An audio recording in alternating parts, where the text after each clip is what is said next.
Hey, Nerdy Sports Fan here, and we're talking what's likely to be the best game of the week in the Houston Texans going to see the Baltimore Ravens. Now, they're pretty similarly constructed teams.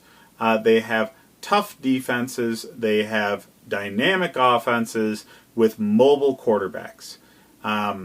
So, considering their records being close, 6-3, 7-2, both division leaders, and similar construction, you would assume that it's going to be a tight game, and it is.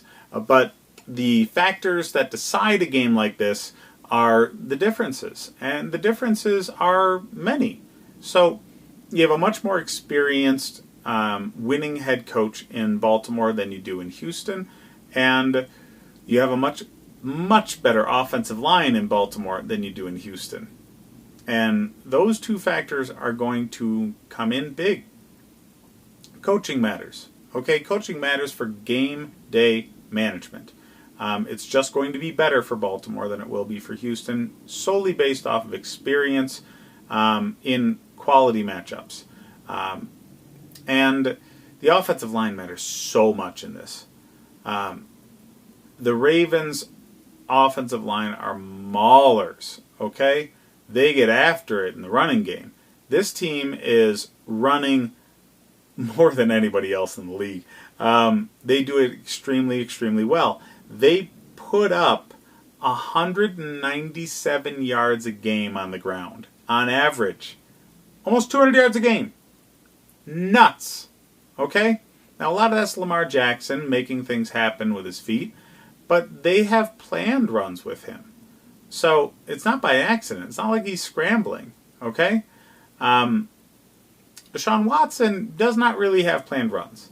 So all of his runs are really, he's running for his life. And he will be in this game. So Lamar Jackson, he's just going to be more relaxed in this game. And, Deshaun Watson's got experience on him, but not by much. Deshaun Watson's, a third-year player? And Lamar Jackson's a second-year player. So it's not exactly a huge gap experience-wise between the two. I expect both to remain dynamic in this game. I expect this to be a higher scoring affair than you would anticipate considering both defenses are stout because both offenses are truly dynamic with the presence of a mobile quarterback and talented players on the peripheral.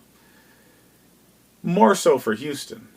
So Houston's receivers are much, much better than what you have with Baltimore. Baltimore's running ability is much, much better than Houston's. The defenses are both pretty stout against both the pass and the run, but both are better against the run than they are against the pass. So I would anticipate Baltimore to not break form at all. They're going to continue trying to run it down your throat, and with a J.J. Watt-less defensive line, that's going to be easier. So their average numbers, are really good, but now no J.J. Watt and going up against the best running offense in the league, that's going to be severely tested. And I would expect them to give up far more yards than their season average. Houston. Because Baltimore's just so good on the ground. And when you add the threat of Lamar Jackson to a backfield that already includes Mark Ingram, who do you key in on? They have so many RPO plays where you don't know who to go after. So the defense can't swarm. They have to remain lane disciplined. They have to remain on their assignment.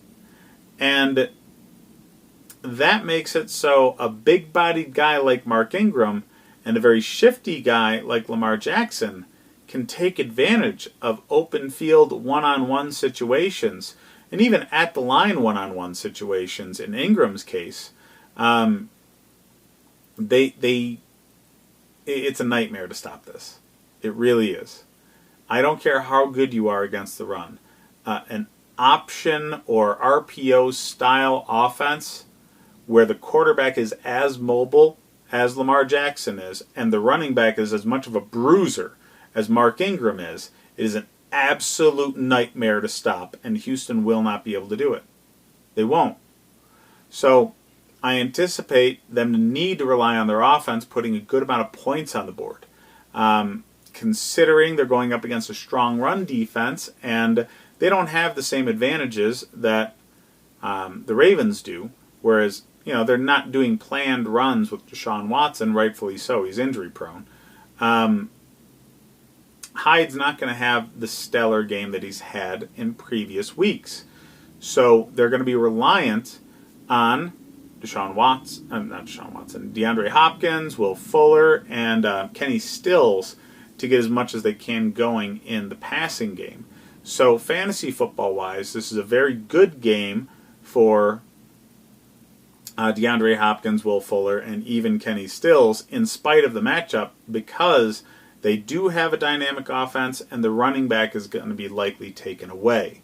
So Deshaun Watson and Lamar Jackson are always must-starts, regardless of what defense they go against, because a running quarterback has such a huge advantage in fantasy football based off of rushing yards, getting a point per 10, and passing yards, getting a point per 25.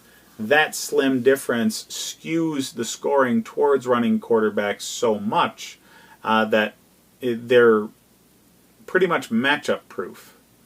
So you need to start the regulars except for Carlos Hyde, and Kenny Stills sneaks into flex play consideration.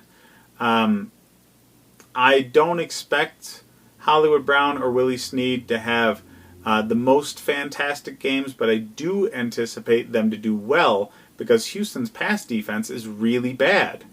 Mark Andrews, Hollywood Brown, and Willie Snead are all going to have better games against a porous passing defense than they would against another team. This is going to be a high-scoring affair. In spite of good defenses, great offense with this current run of rules that we're going off of is going to just take over. Don't start the defenses. Either one. If you need to start one of these guys, Baltimore would be it, but neither defense is going to have their best game. There is a line of 4 points in favor of the Ravens. I think that's right. Honestly, if I have to bet this, I bet Houston to cover, because it's going to be a very close game. I just think Ravens are going to win it. If you enjoy the content, guys, please hit like and subscribe, and check out the rest of my videos for more fantasy advice.